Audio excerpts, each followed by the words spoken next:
एक उम्मीद सुनहरे ख्वाबों की जो आपने देख रखे हैं अपने बच्चों के लिए, सुनहरे कल की सूरत में। उस सुनहरे कल के लिए हम संवारते हैं आपके बच्चों का मुस्तकबिल। यूनिक ग्रुप ऑफ इंस्टीट्यूशन गुज़िश्ता 33 वर्षों से दिखा रहा है रास्तों को मंजिल, उम्मीद को रोशनी, इल्म से अमल की रवायत, बच्चों के रोशन मुस्तकबिल का जामिन।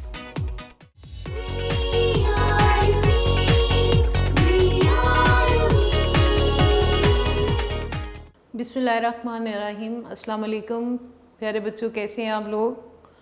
प्रीवियस लेसन में हमने चैप्टर 5 सेल साइकिल स्टार्ट कर दिया था, जिसमें फ़र्स्ट टॉपिक हमने पढ़ लिया था सेल साइकिल का। तो मुझे उम्मीद है आपने पढ़ा होगा। थोड़ा सा रिकॉल करते हैं। What was cell cycle. Cell cycle क्या होता है? सेल एक मुसलसल इवेंट्स में से गुजरता है, और जैसे ही एक सेल पैदा होता है, नया सेल बनता है, तो वो एक सीरीज़ ऑफ इवेंट्स में से गुजरता है और अपने आप को फिर से रिप्रोड्यूस करके नए सेल्स बना लेता है। This is named as cell cycle. Cell cycle is the series of events from the time a cell is produced until it complete its cell division and produces new cells. Cell cycle हमने कहा था कि दो बड़ी phases से मिलकर बना है, cell cycle. First one is named as interface.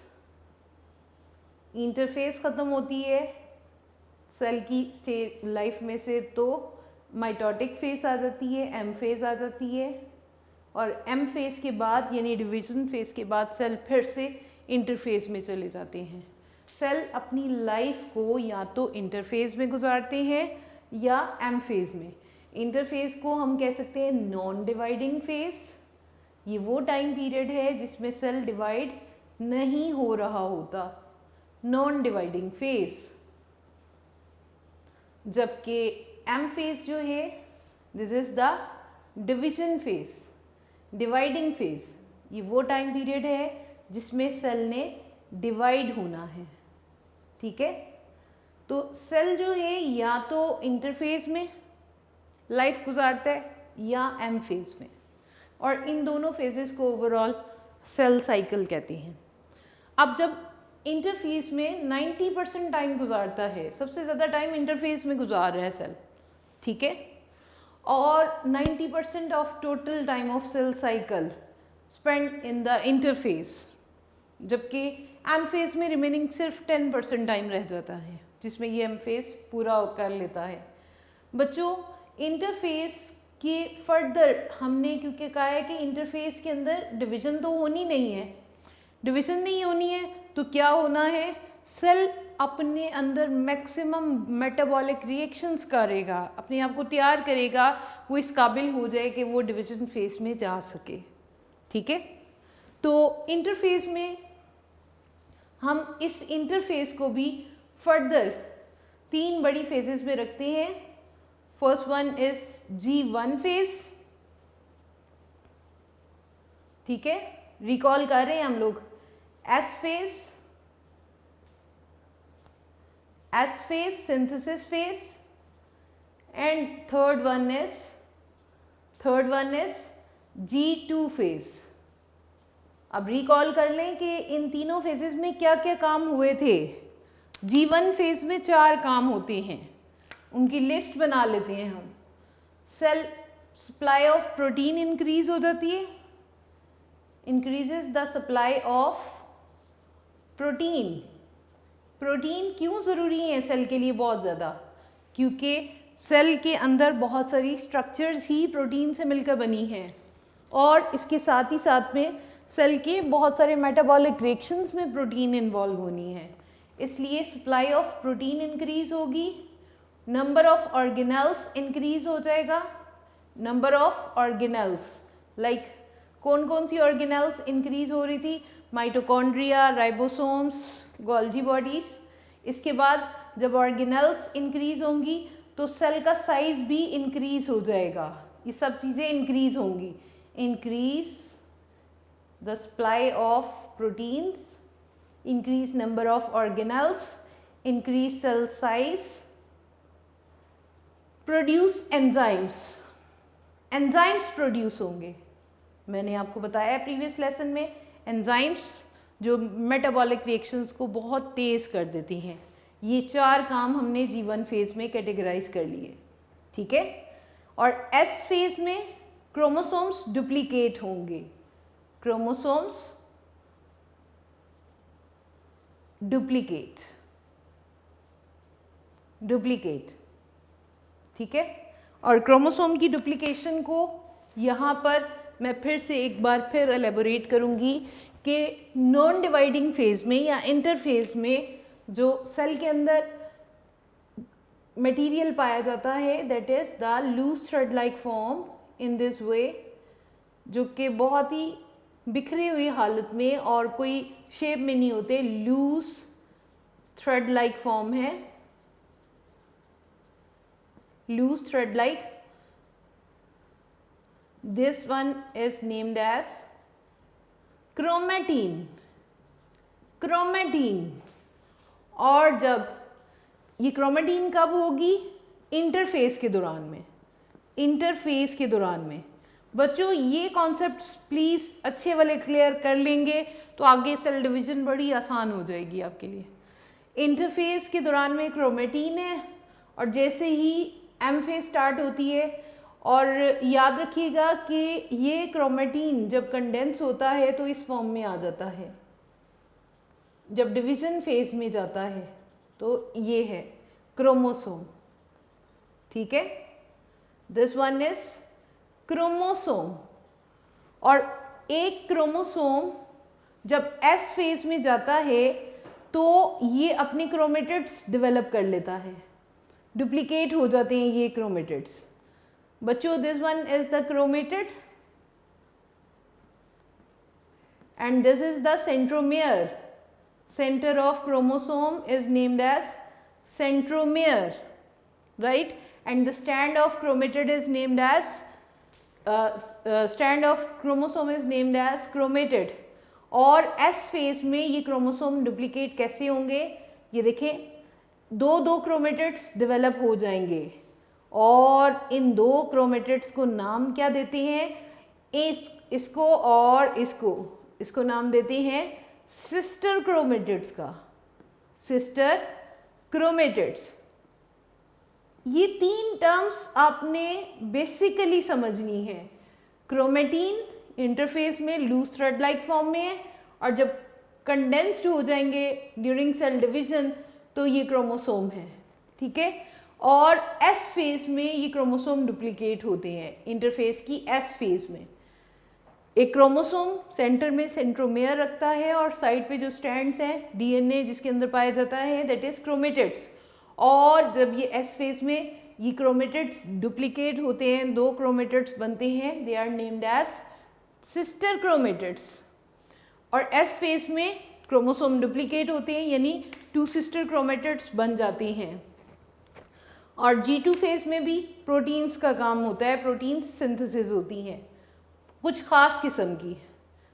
वो प्रोटीन्स वैसे तो आपने देखे G1 फेज में भी प्रोटीन सप्लाई इंक्रीज हुई है, यहाँ पर G2 फेज के साथ कुछ खास प्रोटीन्स सिंथेसिस इन्वॉल्व हैं। वो प्रोटीन्स जो आगे स्पिंडल फाइबर्स बनाने में यूज़ होंगी। सेल में भी डिफरेंट टाइप्स की प्रोटीन्स पाई जाती हैं और यहाँ पर G2 फेज में एक ख़ास प्रोटीन जो स्पिंडल फाइबर बनाने में इन्वॉल्व होगी वो यहाँ पर तैयार होगी। और बच्चों G1 फेज के बाद sometime sales undergo G0 phase. कुछ सेल्स ऐसे भी हैं जो G0 फेज में जाती हैं, उसको एंड पे बताया हुआ है। क्यों बताया हुआ है? क्योंकि सारे सेल्स G0 में नहीं जाते हैं, कुछ जाते हैं कुछ नहीं भी जाते हैं, इसलिए एट द एंड उन्होंने G0 फेज को डिफाइन किया है। Some cells undergo G0 phase after G1 phase. G1 के बाद वो इस टाइम में जाती हैं, ये कौन सी फेज़ है, इसमें क्या होना है? इसमें कुछ भी नहीं होना। Cell stop its all dividing activities और नॉन डिवाइडिंग एक्टिविटीज़, यानी सेल ने अपने आप को थोड़ा रेस्टिंग फेज में रखना है। That is named as G0 और स्टेट ऑफ क्विसेंस। ठीक है, और यहाँ पे हमारी बुक में 3 एग्जाम्पल्स भी हमने पढ़ ली थी प्रीवियस, कि जी न्यूरॉन सेल्स जो हैं वो मुकम्मल तौर पे रहते ही G0 फेज में हैं इंडेफिनिट पीरियड के लिए। Cells of liver and kidney जो कि थोड़े से टाइम के लिए, और जो एपिथेलियल सेल्स हैं वो सेल डिवीजन करते रहती हैं, वो G0 फेज में जाते ही नहीं हैं। ये थी बेटे हमारे प्रीवियस लेसन की रिकॉलिंग, और यहाँ पे आपको बताने का मकसद ये था कि आप अच्छी तरह से सेल साइकिल को पढ़ चुके हैं। सेल साइकिल जो है एक सीक्वेंस के साथ होने वाला प्रोसेस है। जब सेल इंटरफेज में से गुजर जाता है तो डिवीज़न फेज में आ जाता है। यहाँ पर हम 2 तरह की सेल डिविजन्स पढ़ने वाले हैं। First is mitosis and the second one is meiosis. पहले देखते हैं माइटोसिस क्या है और किसने इसको इंट्रोड्यूस करवाया था। फिर हम ये देखते हैं कि किन सेल्स में माइटोसिस होती है। ठीक है, माइटोसिस सबसे पहले वॉल्टर फ्लेमिंग, एक जर्मन बायोलॉजिस्ट ने ये प्रोसेस को स्टडी किया था। उसने कहा कि सेल के अंदर न्यूक्लियस मुसलसल चेंजेस में से गुजरता है। वॉल्टर फ्लेमिंग इन 1880s में माइटोसिस उसने स्टडी की थी और डिफाइन किया माइटोसिस को। Mitosis is the type of cell division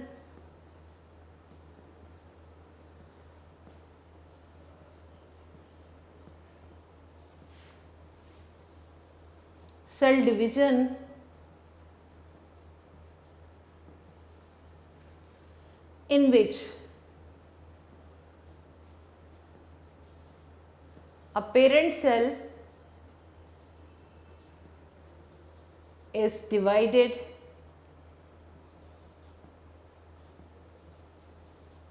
into two daughter cells.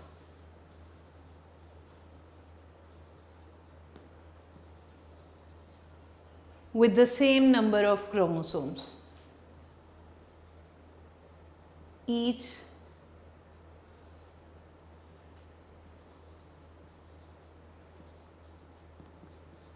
with the same number of chromosomes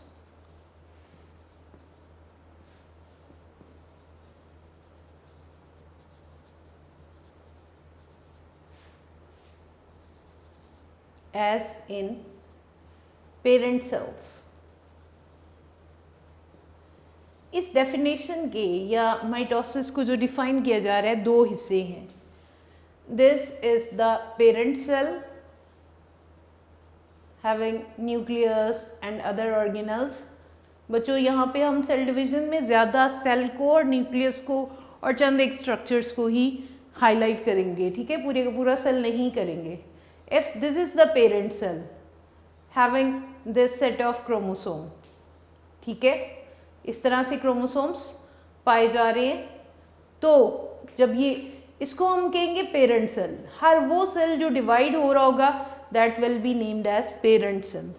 और जब ये डिवाइड हो जाएगा 2 सेल्स में, ये खुद को डिवाइड करके 2 सेल्स बना देगा, तो these are named as daughter cells, 2 daughter cells।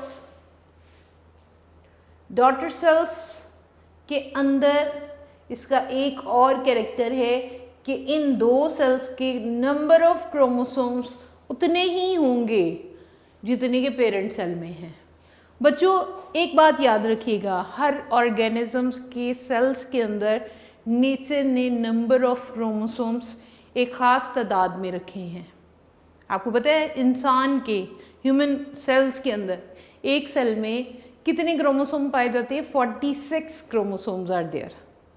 और इसको हम क्योंकि ये क्रोमोसोम्स पेयर की फॉर्म में होते हैं, अगर पेयर्स की बात करेंगे तो 23 पेयर्स।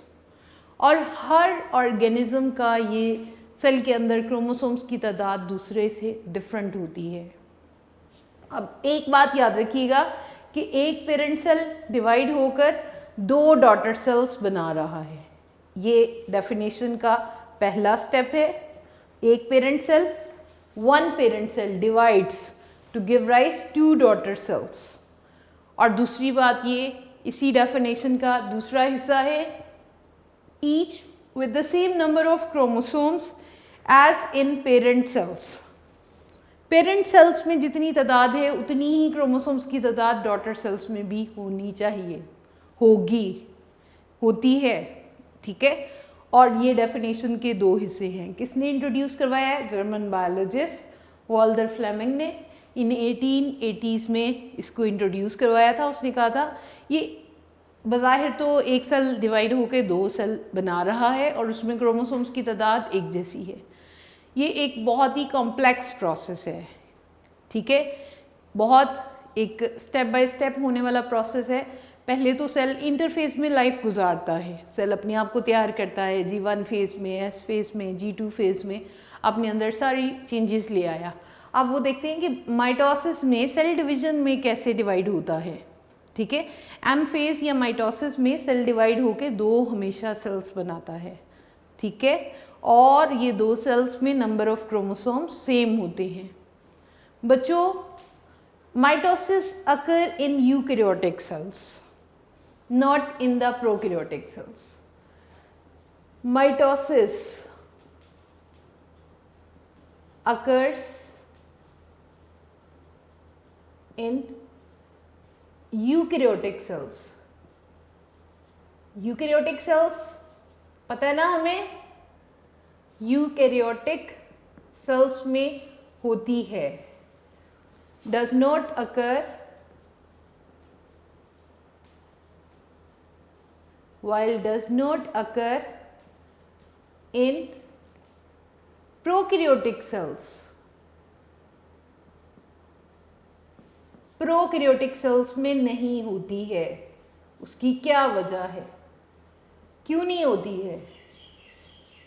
आपका आंसर होगा क्योंकि हम पढ़ चुके हैं कि eukaryotic cells have membrane bounded nucleus while prokaryotic cells do not contain a membrane bounded nucleus। ठीक है, एक तो मेम्ब्रेन बाउंडेड न्यूक्लियस नहीं है, ठीक है, और दूसरी बात ये कि प्रोकैरियोटिक सेल्स के अंदर ही स्पिंडल फाइबर्स भी नहीं बन पाते हैं। स्पिंडल फाइबर्स हमने G2 फेज में बात की थी कि अगर वो प्रोटीन्स ही तैयार ना हो जो स्पिंडल फाइबर बना रहे होते हैं तो सेल डिवीजन या माइटोसिस नहीं करने के काबिल रहता। तो प्रोकैरियोटिक सेल्स में स्पिंडल फाइबर्स नहीं बनते हैं, मेम्ब्रेन बाउंडेड न्यूक्लियस नहीं होता है, इसलिए वो माइटोसिस करने के काबिल नहीं होते हैं। ठीक है, सेल डिवीजन के लिए, माइटोसिस के लिए न्यूक्लियस का होना बहुत ज़रूरी है।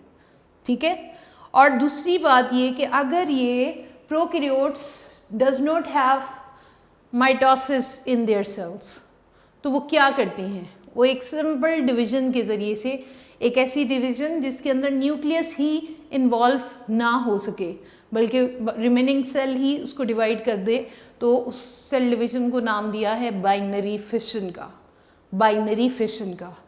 तो prokaryotic cells do not have mitosis. हम कह रहे हैं mitosis occur in eukaryotic cells while does not occur in prokaryotic cells. इसका आपने सवाल भी लिखना है, why mitosis does not occur in prokaryotic cells. बच्चों, हमारी बुक के 89 पेज के ऊपर 2 साइड बॉक्स बने हैं और दूसरा जो साइड बॉक्स है, नीचे वाला जो साइड बॉक्स है, उसके ऊपर लिखेंगे, आपने लिखना है why mitosis does not occur in prokaryotic sales.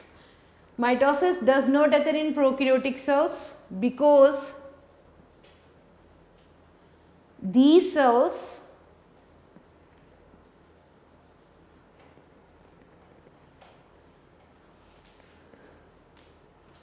do not have a proper membrane bounded nucleus, proper membrane bounded nucleus and does not produce spindle fibers. इन दो स्ट्रक्चर्स की वजह से, ना पैदा करने की वजह से, ना होने की वजह से does not produce spindle fibers.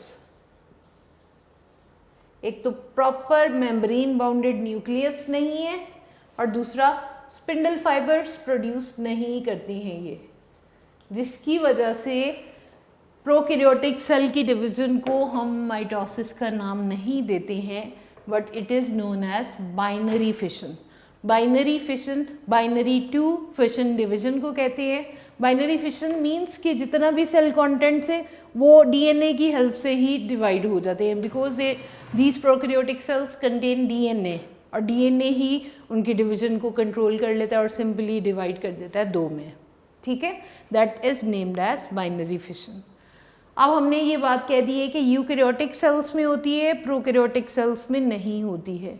Why mitosis do not occur in prokaryotic cells? Because these do not have a proper membrane bounded nucleus and does not produce spindle fibers. एक तो ये बात हो गई. दूसरी बात है बेटे, हमारी बॉडी में, लिविंग थिंग्स की बॉडी में कौन से सेल्स माइटोसिस करते हैं? तो याद रखिएगा, पूरी बॉडी में दो तरह के सेल्स हैं, somatic cells and germline cells. Living things में दो तरह के सेल्स होते हैं. सोमेटिक सेल्स, ये कौन से सेल्स हैं?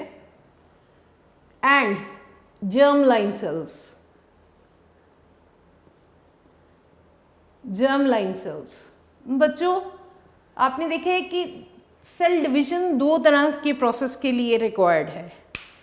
एक ग्रोथ के लिए, बॉडी पार्ट्स को बनाने के लिए, और second cell division is required for reproduction. Reproduce करने के लिए स्पेशल सेल्स होते हैं जो बनते हैं, which are named as gametes. ठीक है, तो जो सोमेटिक सेल्स हैं, somatic cells are those which form the body of the cells, are those which form the body of the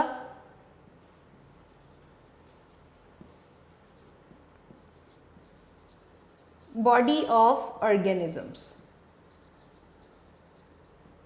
यानी कि अगर कोई कट लग गया है, कोई जख्म आ गया है, तो वहाँ पे हीलिंग प्रोसेस के लिए जो भी सेल डिवीजन होगी, जो भी सेल्स नए बनाने के लिए इन्वॉल्व होंगे, they are named as somatic cells, क्योंकि ये बॉडी सेल्स को बनाएंगे, those which form the body of organisms. जबकि germline cells give rise the gametes, ये वो हैं जिन्होंने गैमेट्स प्रोड्यूस करने हैं. गिव राइज द या प्रोड्यूस द गैमेट्स. और आपको पता है there are two types of gametes, in males sperms and in females eggs are the gametes. Germline cells give rise the gametes, while somatic cells are those which form the body of organism. आप इनको simply ये भी कह सकते हो, ये वो sales हैं जो बॉडी की ग्रोथ में हिस्सा लेते हैं, और ये वो सेल्स हैं जो बॉडी को या एक नया ऑर्गेनिज्म प्रोड्यूस करने में इन्वॉल्व होते हैं. They are named as germline cells. And somatic cells undergo mitosis. ये सेल्स वो होते हैं, ये जब भी डिवाइड होंगे माइटोसिस के ज़रिए से, माइटोसिस के प्रोसेस से डिवाइड होंगे. ठीक है, और माइटोसिस की डेफिनेशन अब हमारे पास है कि एक सेल दो में डिवाइड होगा, और एक से दो जब भी सेल्स बनेंगे उनके अंदर नंबर ऑफ क्रोमोसोम्स जो होगा वो सेम होगा. are those which form the body of organisms and they undergo mitosis. They divide by mitosis. They divide by mitosis. ये जब भी डिवाइड होंगे माइटोसिस के प्रोसेस से होंगे. हमेशा दो सेल्स बनाएंगे, दो फिर चार फिर आठ, इस तरह से ये ग्रोथ करेंगे. While germline cells which give rise the gametes, they will undergo meiosis. अब अभी हमें ये नहीं पता कि मियोसिस क्या है, क्योंकि अभी तो हम स्टार्ट करने जा रहे हैं माइटोसिस को, हम स्टडी कर रहे हैं मियोसिस को तो नहीं अभी हम पढ़ रहे। लेकिन मैं यहाँ पे ये बता दूँ सिंपली कि यहाँ पर मियोसिस में 1 से 4 सेल्स बनते हैं और क्रोमोसोम्स की तादाद हाफ हो जाती है। तो these cells undergo meiosis. These give rise the gametes. These cells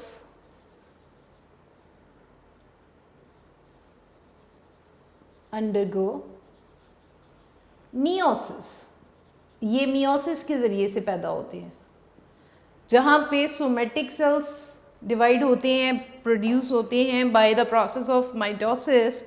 वहीं पे germ line cells which give rise the gametes, sperms and eggs, और ये सेल्स प्रोड्यूस होते हैं by the process of meiosis. ठीक है जी, एक तो हमने ये बात देख ली कि आज के mitosis occurs only in eukaryotic sales, prokaryotes में नहीं होगी। क्यों नहीं होगी? क्योंकि उनमें न्यूक्लियस नहीं है, उनमें स्पिंडल फाइबर्स नहीं बनते हैं। फिर हम बात कर रहे हैं कि बॉडी के कौन से सेल्स, हमने ये पढ़ा है कि एक ह्यूमन बॉडी जो है मिलियन ट्रिलियन सेल से मिलकर बनी है।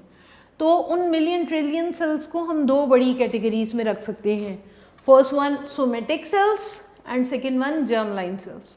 सोमेटिक सेल्स जो बॉडी बनाएंगे, जो ग्रोथ में हिस्सा लेंगे, जो कोई भी पार्ट बना देंगे लेकिन बॉडी ही का हिस्सा बनाएंगे।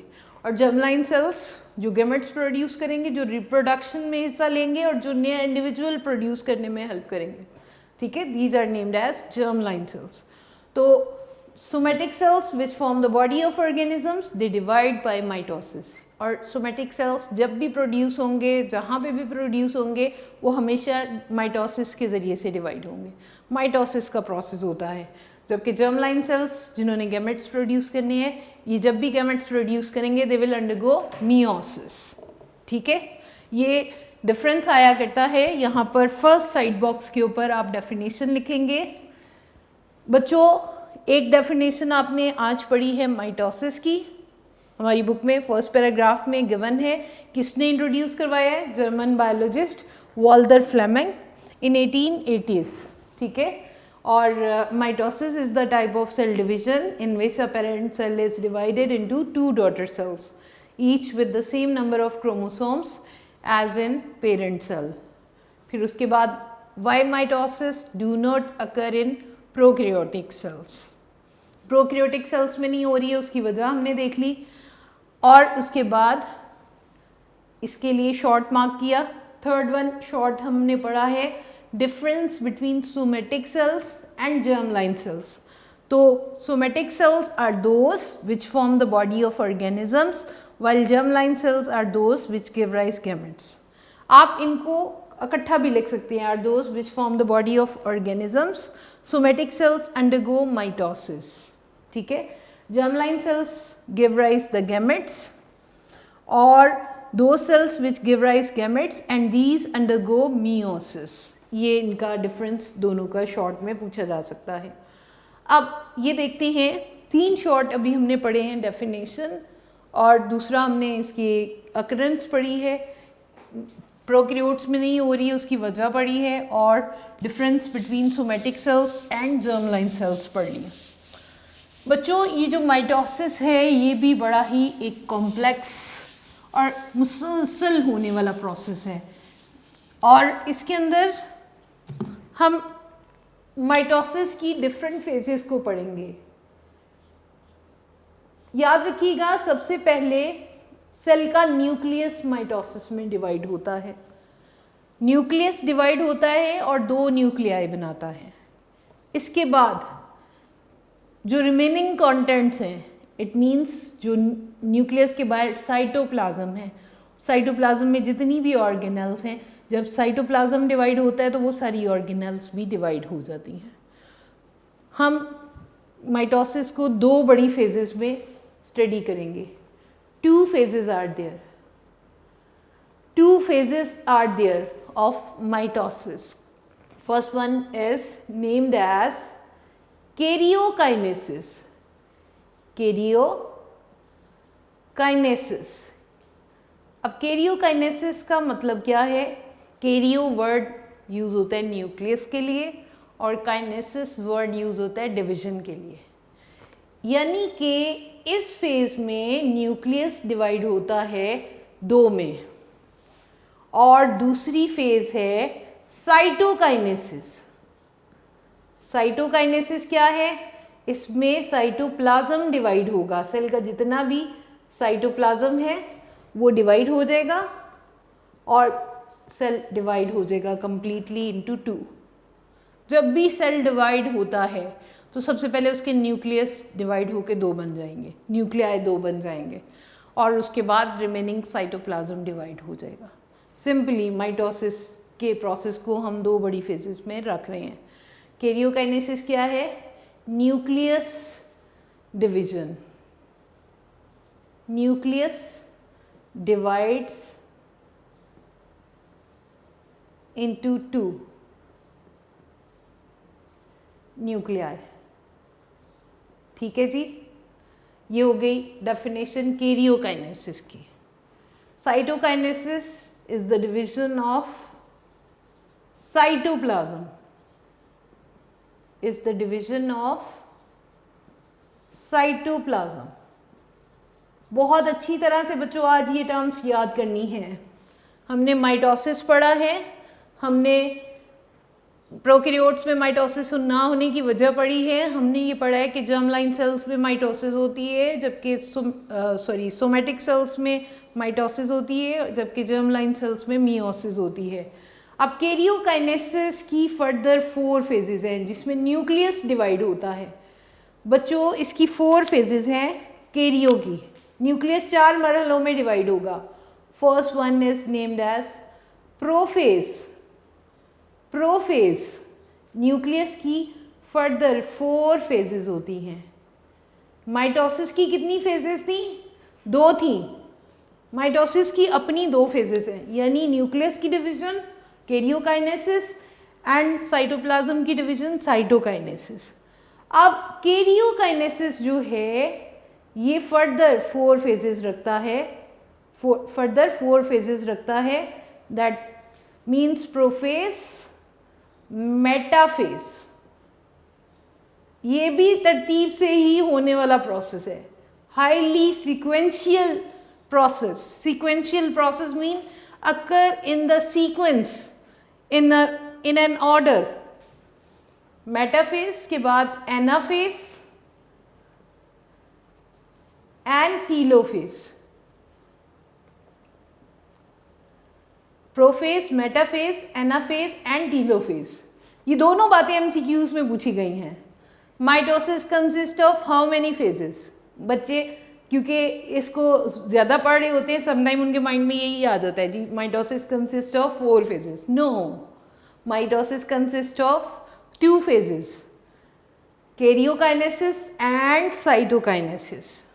ठीक है बच्चों, जबकि कैरियोकाइनेसिस की 4 फेजेस यानी न्यूक्लियस 4 मरहलों में अपनी डिवीजन को मुकम्मल करेगा। First one prophase, second one metaphase, third one anaphase and fourth one telophase. आज के लेसन में हमने ये 3 अहम बातें पढ़ ली हैं। What is mitosis, why mitosis does not occur in prokaryotic sales, what is the difference between somatic cells and germline cells. Then mitosis complete in 2 phases. First one karyokinesis. Karyo means nucleus divide into 2 nuclei.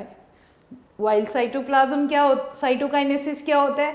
Cytokinesis is the division of cytoplasm. Karyokinesis की further 4 phases आपने याद रखनी है। Karyokinesis या nucleus division complete in 4 phases, prophase, metaphase, anaphase and telophase. Right बेटे, ये आज आपने अच्छी तरह से याद करना है। और बच्चों आप लोगों से रिक्वेस्ट ये है कि इस चैप्टर को जितना आपको पढ़ाया जा रहा है उस सारे को कम्प्लीटली सुनो। किसी एक लेक्चर को भी अगर आपने स्किप कर दिया तो रिमेनिंग जितना भी आप पढ़ोगे आपको कुछ समझ नहीं आनी है। लिहाजा इसको देखिए सेल साइकिल के साथ मैंने रिलेट किया है माइटोसिस को। आगे हम जब इनकी नेक्स्ट फेजेस पढ़ेंगे तो वो भी हमारे आज के लेसन से रिलेट करेंगी, ठीक है ना। तो आप लोगों ने साथ साथ याद करना है, साथ साथ मार्क करना है और लेसन को सुनना बहुत ध्यान से। अगर एक भी स्टेप आपका मिस हो गया, एक लेक्चर भी मिस हो गया तो आपको फिर कुछ समझ नहीं आएगी, इसलिए बहुत ध्यान से इस चैप्टर को समझना है। Right, thank you so much.